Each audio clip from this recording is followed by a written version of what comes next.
Okay, YouTube, here we go. Hopefully I don't screw up this time. I haven't made a video in a while, just because I'm moving and work and stuff, and so I apologize if you hear a lot of But here we are. We're done. We're actually done with this model, this Hummer Tamiya 1/35 scale. Great kit. The only thing was the injection marks or ejection marks. I hated them. There's still some in there, but they're not visible, so that's why I didn't take care of them. But it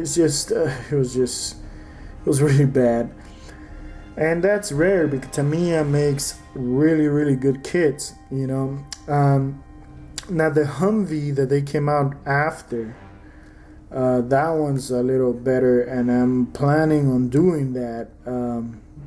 But this was like a practice, to build a car and to also kind of like do some armor effects, and it was just fun. I loved it. But let's talk about where we left off in the last video. Let's talk about the fading of the paint. The fading of the paint, what you do is, and I learned this from Phil Flory, and also was suggested by Dave, aka I Alarm You. What you do is, after you paint, you go back with the base color and you add about like a third of white paint to the mix, and then you go back with your airbrush and you thin it down, you bring down your air pressure, and you go back and you highlight pretty much. It's kind of like a post shading of the whole thing.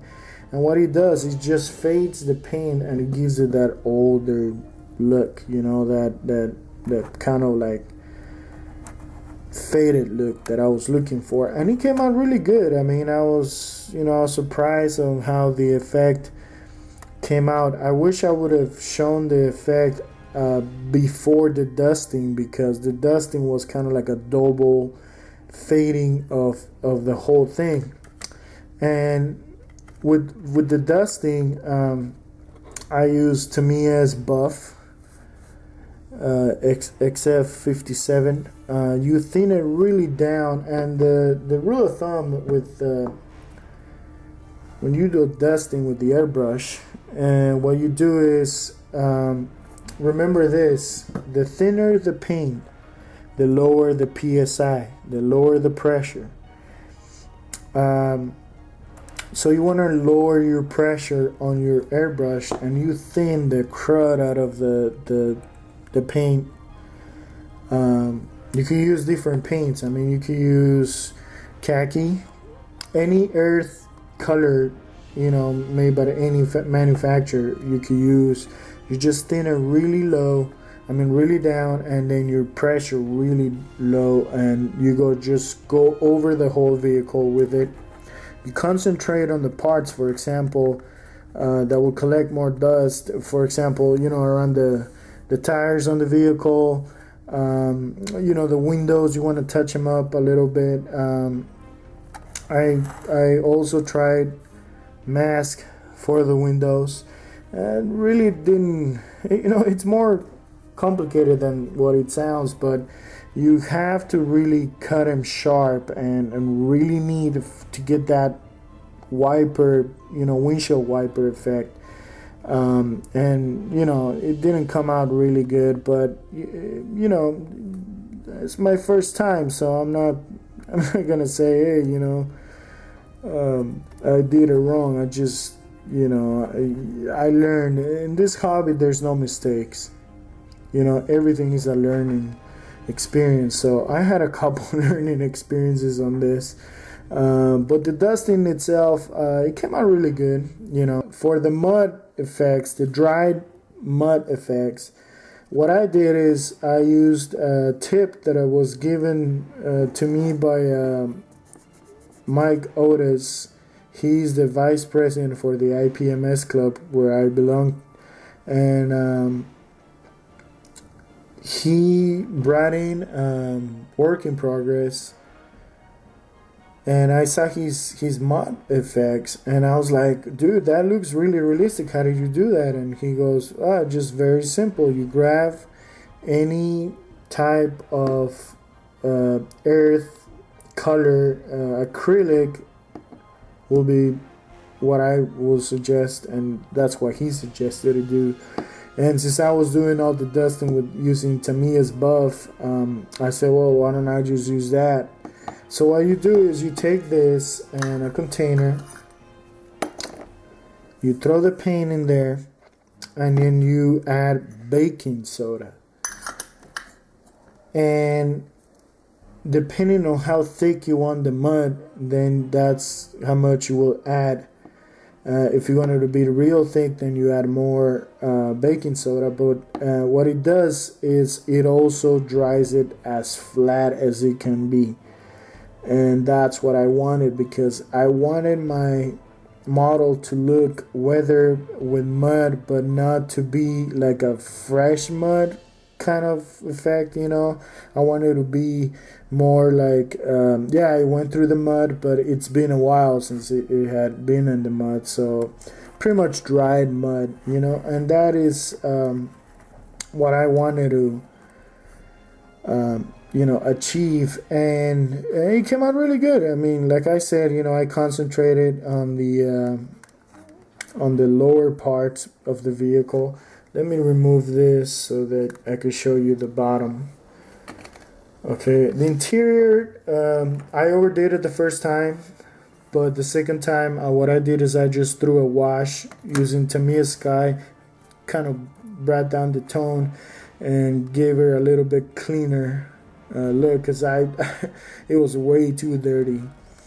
And for the wash, that was the question that I asked the Florida models. I used gray. You could use black. I think black would be a little bit more.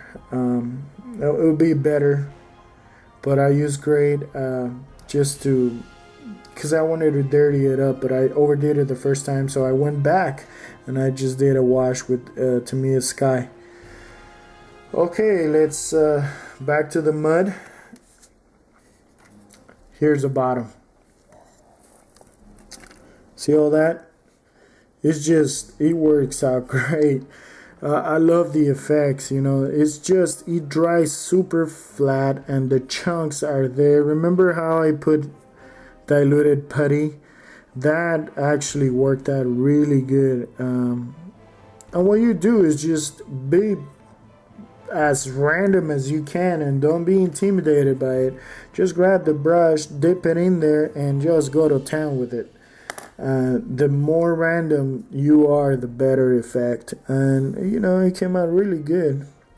Came out really, really good. I was really happy with it.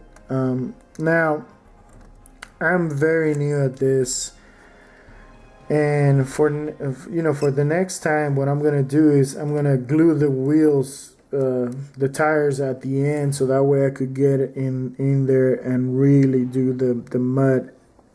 You know, I should have known better. You know, I've been watching a scale model medic for a long time, and his mod effects are fantastic. So that's what I did, guys. I want to thank everybody for the nice comments, for being encouraging, you know, for leaving comments on my videos. You know, I did I think 5 videos before this, and you know, people like, you know, Michael over there in Germany, Hamilcar Barkas and Basic Modeling in UK, and then the guys from the States here, you know, Bad Grendels, you know, Atomic Dog. I mean, everybody was just so supportive. Dave, you know, from Canada, I alarm you, he was so helpful at the forums. You know, everybody just put in their 2 cents, and I kind of took everything and I made my own version of what they were talking. And remember, this is supposed to be fun, and this was fun. You know, the deception with the the injection marks, everything was fun. It was just a learning experience. There's no mistakes on this hobby, just learning experiences, and just to see your model come out to life is just it's amazing. Have fun with it, guys. And I appreciate you guys leaving comments. Let me know what you think about the model. Be honest, but just be nice. But be honest. Let me know what you guys thought of the model, and I'll see you in the next project. And I'll leave you guys with these photos. Okay, hope you enjoy it, and I'll see you in the next video. Bye bye.